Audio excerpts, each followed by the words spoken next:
Orang yang mati karena penyakit-penyakit itu, maka itu bisa kita sebut sebagai mati syahid. Kenapa kok mati serangan jantung?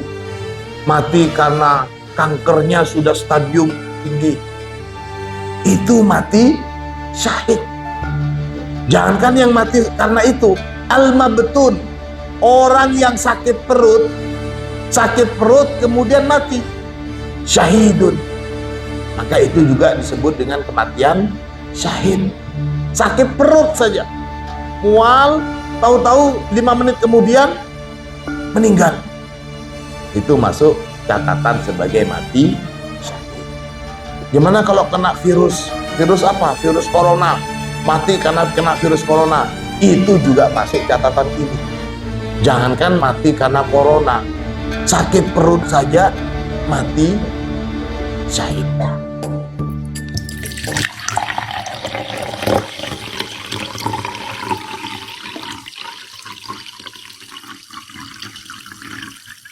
Bismillahirrahmanirrahim. Alhamdulillahirabbil alamin. Allahumma shalli ala sayyidina Muhammadin al-Fatih lima ughliqa wal khatim lima sabaq. Nasiril haqqi bil haqqi wal hadi ila siratikal mustaqim. Wa ala alihi haqqa qadrihi wa miqdarihil azim. Rabbi shrah li sadri wa yassir li amri wahlul 'uqdatam min lisani yafqahu qawli, amma ba'du. Anak-anakku sekalian, segenap santri Al-Munawwariyah rahimakumullah.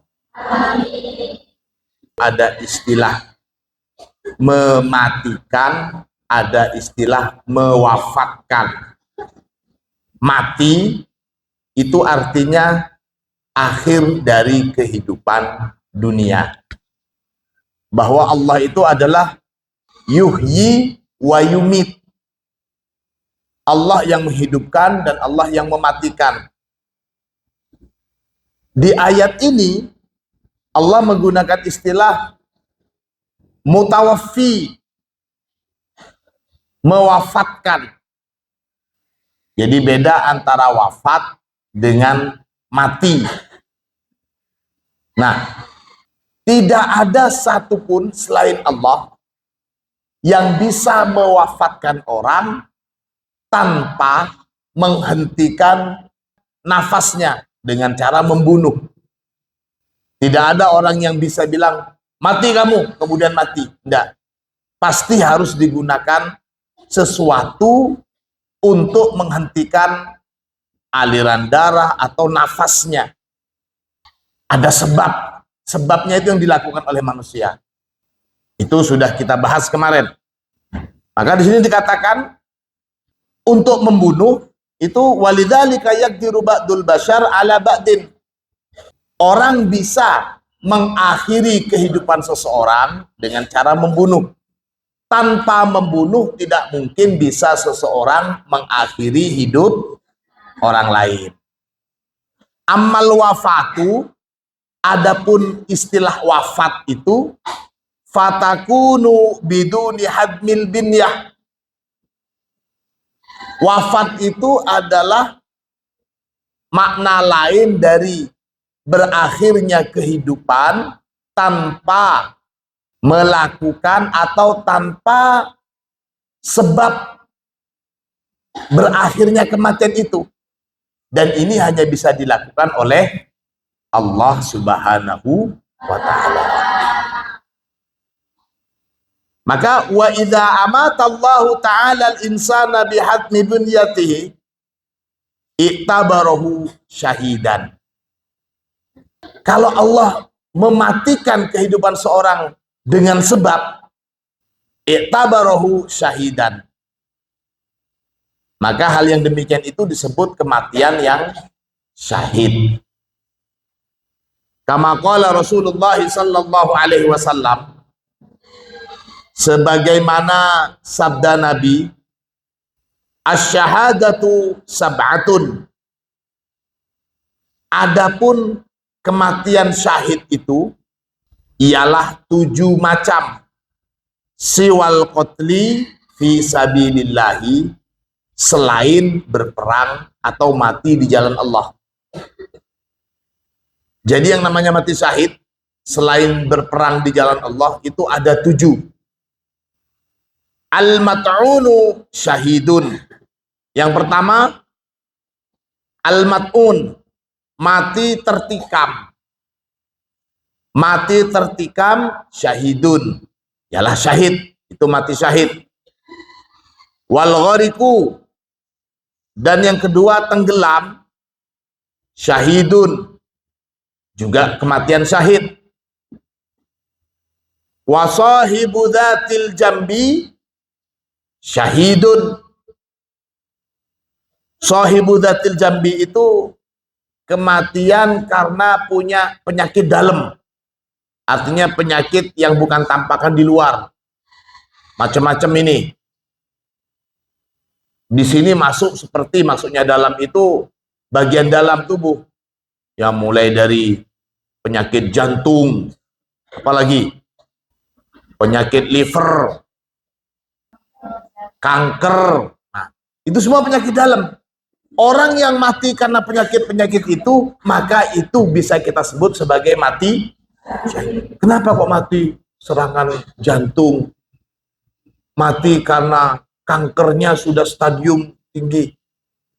Itu mati syahid. Allahumma sholli ala Muhammad. Wal mabtunu syahidun.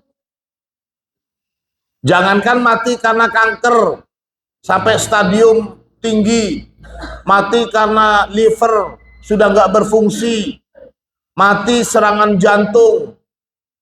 Jangankan yang mati karena itu, al-mabtun, orang yang sakit perut kemudian mati, syahidun. Maka itu juga disebut dengan kematian syahid. Sakit perut saja, mual, tahu-tahu 5 menit kemudian meninggal. Itu masuk catatan sebagai mati syahid. Wa sahibul hariki syahidun. Sahibul harik, orang yang mati terbakar. Mati karena kebakaran, syahidun, juga termasuk mati syahid. Walladzi yamutu tahtal hadmi syahidun. Walladzi, dan orang yang yamutu mati, siapa alladzi tahtal hadmi, di bawah reruntuhan bangunan. Jadi mati karena tertimbun bangunan, karena gempa, kemudian bangunannya roboh, dia tertimbun, mati, syahid itu namanya. Wal mar'atu tamutu bijum'in syahidatun. Adapun wanita tamutu yang mati, siapal mar'ah, bijum'in, mati, bijum'in itu maksudnya mati dan di dalam perutnya itu ada janin. Ini kita sebut dengan mati dalam posisi atau dalam keadaan hamil. Syahidatun, itu merupakan kematian syahid. Wanita hamil mati, syahid. Sahibu dzatil jambi, tadi sudah dijelasin, tahdusuha ba'dul amrad al-batiniyah.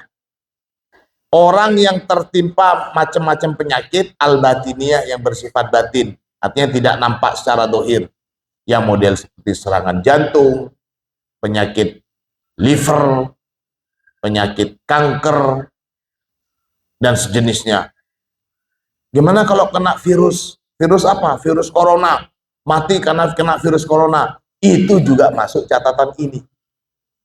Jangankan mati karena corona, sakit perut saja mati syahid. Ini salah satu keistimewaan umat Islam. Hampir semua kematian itu menyebabkan seseorang menjadi mati syahid. Enggak harus ketika sholat mati syahid. Enggak. Sakit pun mati syahid. Sakit apa? Sakit semua penyakit. Sakit semua penyakit. Rasulullah mencontohkan bahkan sakit perut saja. Dalam riwayat lain, kena duri, mati, syahid. Subhan. Ini bahasan tentang kematian yang bukan karena dibunuh oleh manusia, tapi karena kehendak Allah, dia mati dengan perantara alamiah. Maka semuanya itu tercatat sebagai kematian yang syahid. Fakulluna, maka adapun setiap kita ini ya'rifu, mengetahui siapa kulluna al-kahruba'a, pada listrik. Ini memberikan gambaran. Kita semuanya tahu listrik. Wa annaha, dan sesungguhnya kahruba itu tasri fil aslak. Tasri, mengalir. Apa aliran listrik itu? Fil aslaki, melalui kabel-kabel. Dakhilal manazili, di dalam rumah. Contohnya ini. Di sini ini banyak sekali kabel-kabel. Di atas kalian ini, lampu-lampu yang ada itu banyak sekali kabel, tapi sudah tertutup oleh bangunan. Awal pembuatannya, setiap rumah itu pasti ada instalasi pemasangan listrik dengan kabel-kabel. Paham ya? Jadi semuanya itu ada kabel. Ini gambaran. Fahina ta'ti bimisbahin, maka ketika ta'ti bimisbahin, membawa siapa kamu, bimisbahin, pada lampu, watusilu, dan menyambung siapa kamu, hu, pada lampu, bil kahrubai, dengan sambungan listrik, fa innahu, maka sesungguhnya lampu itu yuniru, bersinar.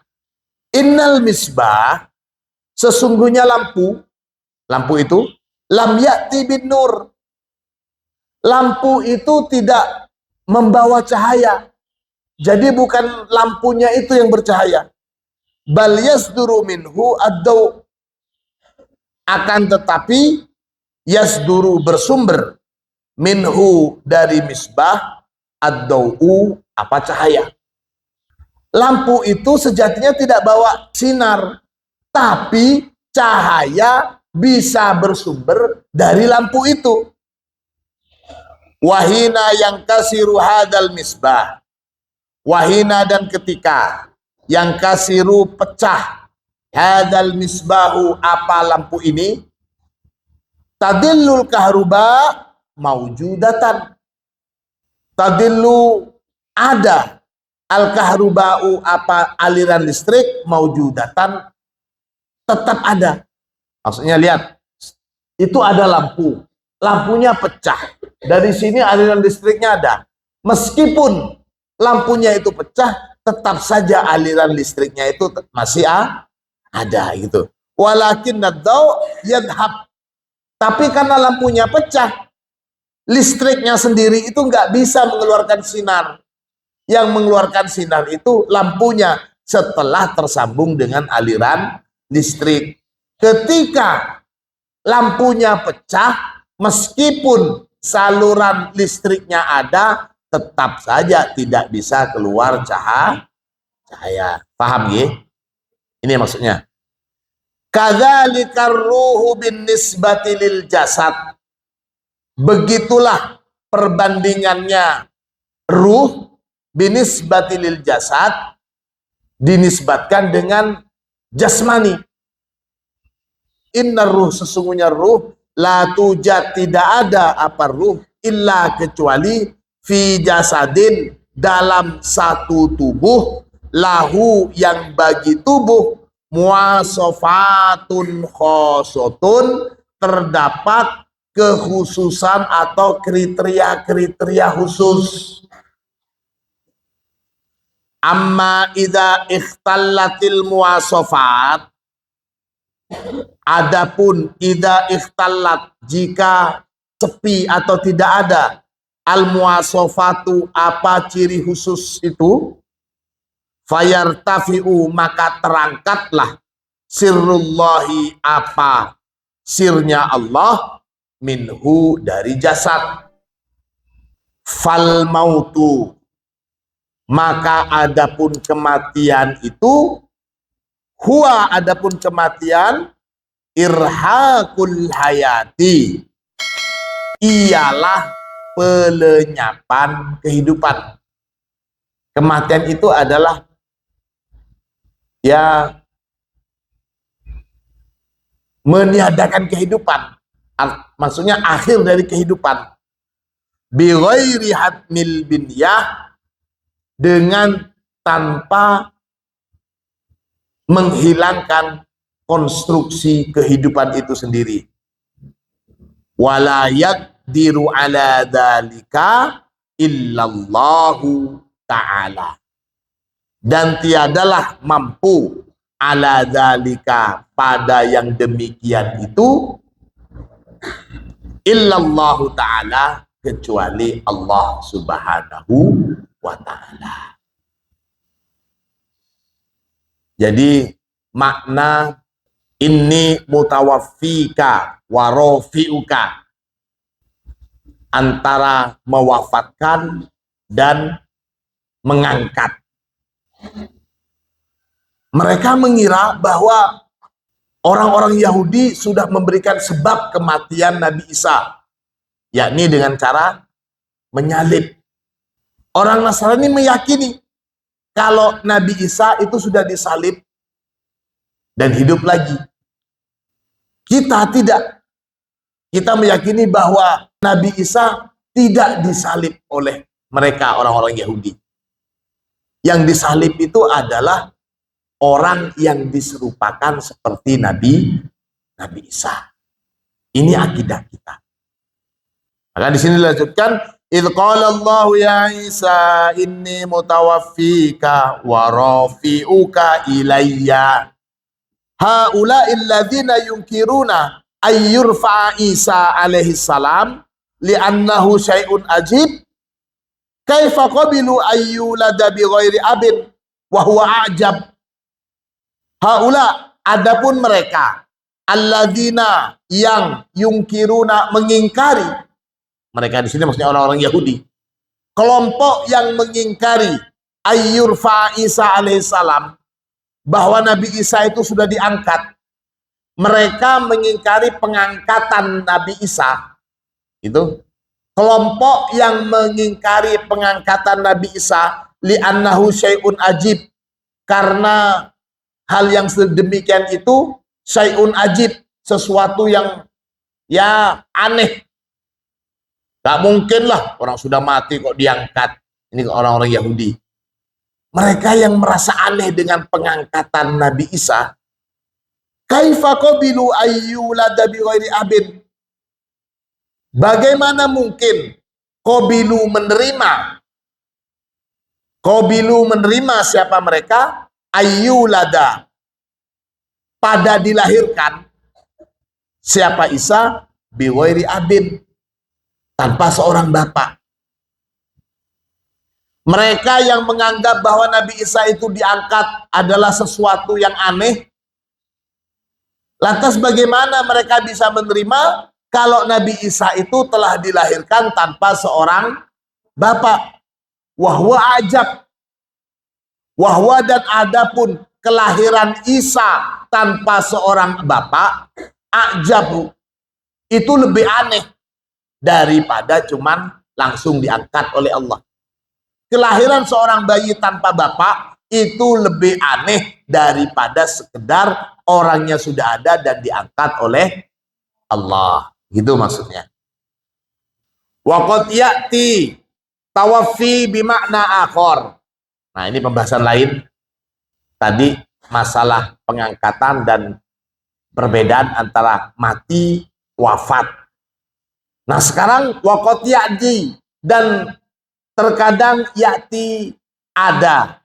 At-tawaffi, apa makna lafaz wafat itu? Bimaknan akhar, dengan arti lain. Tadi kita sudah bahas mulai kemarin, wafat itu adalah berakhirnya kehidupan. Nah, sekarang di dalam Al-Quran juga terkadang lafaz wafat itu, kata wafat ada makna lain, bukan mati wafat itu. Gitu. Jadi di sini waqad ya'ti tawaffi bimakna akhor, ada makna lain untuk kata wafat selain dari kematian. Famaknahu, maka adapun maknanya wafat, an-naumu ialah tidur. Kama fi qaulihi ta'ala, sebagaimana di dalam firman Allah, wa huwa alladhi yatawaffakum bil-laili wa ya'lamu ma jarahtum bin-nahar. Wa huwa, dan dialah Allah alladhi yang yatawaffa, menidurkan siapa Allah kum pada kalian bil-laili, di waktu malam, wa ya'lamu ma jarahtum bin-nahar. Nah ini yatawaffa di sini artinya bukan mewafatkan. Ya kita maknain mewafatkan boleh, tapi wafat dalam arti menidurkan. Wafat di sini bisa bermakna tidur. Jadi Al-An'am 60, lafaz yatawaffa di sini bukan bermakna mematikan, tapi menidurkan. Waqad yakunu tawaffa minal istifa. Selain makna menidurkan, wafat itu juga bermakna al-istifa. Al-istifa itu apa? Al-istifa itu maksudnya memberikan hak, yakni istifa'ul haqqi bitamamihi kamilan. Artinya memenuhi atau memberikannya al-haq, Allah memberikan hak bitamamihi secara sempurna, kamilan, lengkap. Artinya bitamamihi dengan kesempurnaannya, kamilan, jadi secara lengkap. Wa ala hadza, dan atas pemaknaan ini, jadi wafat yang bermakna menyempurnakan anugerah. Wa ala hadza fayakunul makna, untuk pemaknaan wafat bermakna menyempurnakan pemberian, maknanya bisa diartikan annallaha ta'ala yaqulu li Isa, bahwasanya Allah Ta'ala yaqulu berfirman, siapa Allah, li Isa, kepada Nabi Isa alaihissalam, uriduka taman. Isa, aku menginginkan kamu taman, secara utuh. Fala yaqdiru khalqi ala hatmi biniyatika bil qatli. Fala yaqdiru, maka tidaklah bisa, khalqi, siapa para makhlukku, ala hadmi biniyatika, untuk membinasakan kamu, bil qatli, dengan cara membunuh. Artinya hamba-hambaku wahai Isa tidak mungkin bisa membunuh kamu. Bal, bahkan jasaduka tamun, jasad kamu, tubuh kamu masih utuh. Wafihi, di dalam jasad, ar-ruhu aidon, di dalam jasad terdapat ruh juga. Idh qala Allah ya Isa inni mutawaffika wa rafi'uka ilayya. Inni mutawaffika wa rafi'uka, itu bisa juga dimaknai saya memberikan kamu kesempurnaan. Apa? Bisa diangkat oleh Allah jasmanian waruhanian. Jadi jasmaninya Isa, badannya Isa, juga ruhnya masih ada di dalam badan itu, diangkat oleh Allah. Diangkat oleh Allah. Dua-duanya itu diangkat. Jasad dan ruhnya. Maka sampai sekarang Nabi Isa masih hidup. Bukan cuma ruhnya saja diangkat oleh Allah, tapi badannya juga diangkat. Diangkat kemana? Wallahu a'lam bishawab. Sekarang ini informasi atau sam'iyat yang akan datang, yang segera akan datang itu ada dua, Dajjal dan Nabi Isa.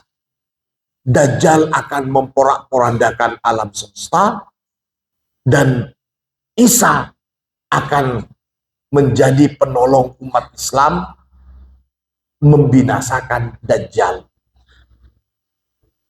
Kalian yakin gak akan datang Dajjal dan Nabi Isa? Yakin? Hal-hal seperti ini mungkin samalah dengan umat yang lain ketika nabinya itu menceritakan nanti akan datang seorang nabi akhir zaman. Dia itu sangat dicintai sekali sama umatnya. Berita-berita seperti ini, kabar gembira. Jadi ada kabar yang menyedihkan, ada kabar yang menakutkan apa? Kedatangan Dajjal bagi kita. Ada juga kabar menggembirakan. Apa kabar gembiranya?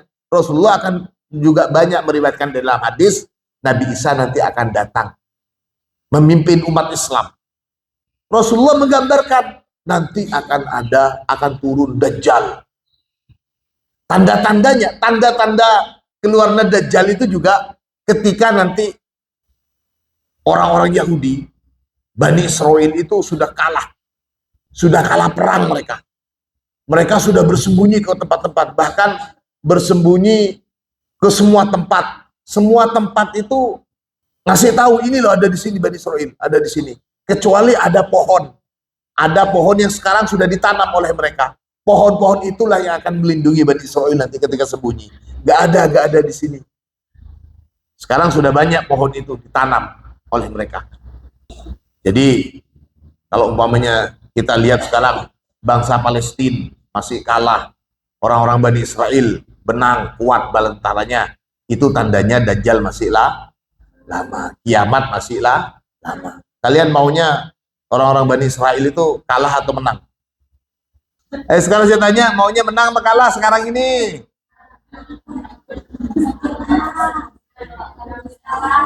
Hah? Ini hadis Nabi, termasuk tanda-tanda akhir zaman itu ketika Bani Israel sudah kalah, lari terbirit-birit. Hanya nanti datanglah Dajjal nolong mereka. Bani Israel itu sejak dulu memang mau dibawa oleh Nabi Musa menuju ke tanah yang dijanjikan, Ardun Muqaddasah. Ajaran kita seperti itu. Tapi kok banyak umat Islam kan baru datang sejak Fathu Umar 636 Miladiyah. Sebelumnya Bani Israel itu di bumi hanguskan oleh Romawi, orang-orang Kristen. Maka dikuasailah beberapa abad tanah Palestina itu dikuasai orang-orang Romawi. Orang-orang Romawi, orang-orang Kristen yang menguasai. Sampailah dalam kekhalifahan Sayyidina Umar berhasil menaklukkan orang-orang Romawi. Dan sejak saat itu umat Islam dalam pemerintahan Khalifah Umar, Palestina itu dikuasai. Terus sampai Khalifah terus. Ya orang-orang Bani Israel yang merasa itu tanahnya mbah saya. Tanahnya mbah saya. Kira-kira wajar nggak mereka ingin merebutkan tanah Palestina? Ini anak-anakku sekalian. Idh qala Allahu ya Isa inni mutawaffika wa rafi'uka ilayya. Zakara Rasulullah sallallahu alaihi wasallam mas'alata Isa alaihi salam bi'iddati al-fadin. Zakara menyebut Rasulullah sallallahu alaihi wasallam, siapa Rasulullah sallallahu alaihi wasallam, mas'alata Isa, pada permasalahan Nabi Isa, bi'iddati al-fadin, dengan banyak sebutan, dengan banyak pengistilahan sebutan gitu. Bilafdin nuzul, yang pertama Rasulullah menyebut kedatangan Isa itu dengan istilah nuzul, turun. Haitsu qala, sekiranya bersabda siapa Rasulullah, walladzi nafsi biyadihi, dan demi zat yang diri ini berada di dalam kekuasaannya. Artinya mungkin kita bisa sebut walladzi nafsi biyadihi, wallahi, itu sama artinya dengan wallahi, ini sumpahnya Rasulullah, la yusikanna ayyanzila fikum ibnu Maryam hakaman muqsitan.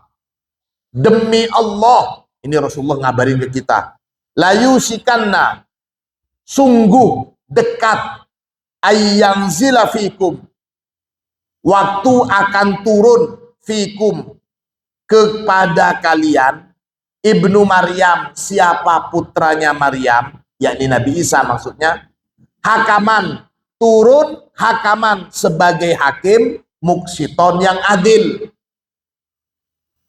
Lihat, Nabi Isa mengabarkan kedatangan Rasulullah jaraknya 600 tahunan.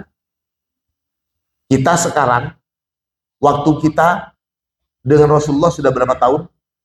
Jarak Rasulullah dengan masa kita 1400-an tahun. Jadi sudah dua kali jarak antara waktunya Nabi Muhammad dengan Nabi Isa. Posisi kita ini sekarang sudah dua kali jarak antara Nabi Muhammad dan Nabi Isa. Dan Rasulullah bersumpah ini, demi Allah, sudah dekat waktunya akan turunnya Isa putra Maryam. Itu 1400 tahun yang lalu Rasulullah bersumpah. Sudah dekat. Nabi Isa itu turun, setelahnya Dajjal. Jadi Dajjal duluan turun. Kalau Dajjalnya masih belum turun, maka Ibnu Maryam ini juga masih belum turun. Walladzi nafsi biyadihi la yushikanna ayyanzila fikum Ibnu Maryam hakaman muqsiton. Nah, setelah turun itu Nabi Isa fayaksiras soliba, maka menghancurkan siapa Isa as-soliba pada salib. Salib-salib akan dihancurkan. Wayaktulal khinzira, dan akan membunuh siapa Isa al-khinzira pada babi. Wayado al-khizyah, dan menghapus siapa Isa al-jizyah pada jizyah, pajak. Wayafidul malu hatta la yakbalahu ahadun. Wayafido, dan di masa turunnya Isa itu, karena sudah menjadi hakim yang adil, menjadi pemimpin yang adil, saat itu yafidul mal, akan melimpah al-malu, apa harta benda, hatta layak bala, sehingga layak bala tidak mau menerima hu pada mal ahadun, siapa seorang pun. Jadi nanti di masa turunnya Isa, ketika sudah menjadi pemimpin dan akan memimpin dengan adil dan bijaksana, pada waktu itu sudah nggak ada lagi, orang itu sudah nggak mau lagi menerima sedekah. Kenapa? Semuanya sudah kaya, semuanya sudah makmur. Semuanya sudah kaya dan semuanya sudah makmur. Itu salah satu tanda-tanda kiamat. Kalau masih ada yang pengemis, masih ada yang meminta-minta, berarti kiamat masih lama. Dan datang waktu di mana orang sudah tidak mau lagi menerima sedekah. Orang akan berebut mau ngasih, tapi yang mau menerima nggak ada. Sekarang ini yang mau menerima berebut, yang ngasih masih sangat jarang. Gini boboten. Ini masa di mana datangnya Nabi Isa seperti itu salah satunya. Ini kita teruskan, mudah-mudahan ilmu kita bermanfaat.